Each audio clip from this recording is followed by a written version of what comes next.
Hey all, Jason Levon, priest at St. Luke's Episcopal Church in Milwaukee, Wisconsin. Welcome to another Pause and Pray. One of the qualities that seems to be woven so deeply into the human spirit, which gives me hope in the face of dark times, is the quality of humans wanting to reach out to one another and come together in the face of darkness and chaos. And we saw that once again when, sadly, yet another mass shooting yesterday on the 4th of July in Highland Park, Illinois. And we saw that in countless people, both civilians and first responders who rushed to help people and hold people who were wounded and hurt in the aftermath of all of the chaos of the mass shooting.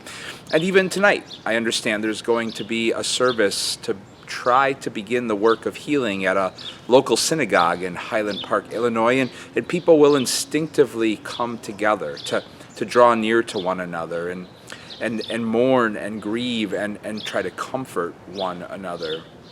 One of the ways I see that spirit at work of bringing people together in the face of darkness and chaos is experienced over and over again at funerals, where people come together, they're drawn together. And it's sort of a paradox, where here in this moment of death and grief, there's a palpable sense of life as people come together to connect and cry, but also laugh as they share memories and stories of the person's life and reconnect.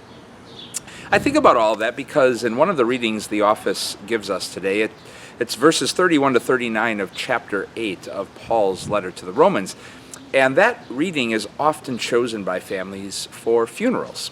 It's the verses where Paul is reflecting on the gift that nothing can separate us from the love of God.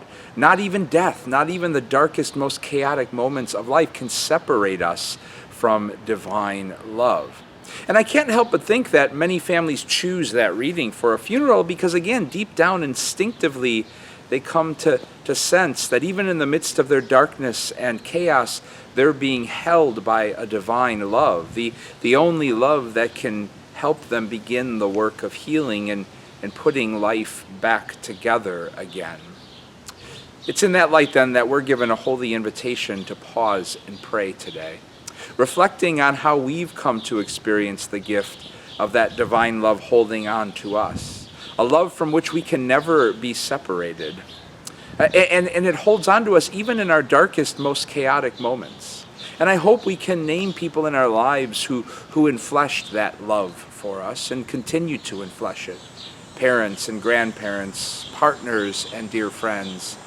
But I also hope and pray that the more we reflect on the gift of being held by a divine love from which nothing can separate us, we will more and more become instruments of that same love, reaching out to others, to hold on to life, even if it's broken and shattered in a million different pieces, because that's the only love that can begin the work of putting life back together again.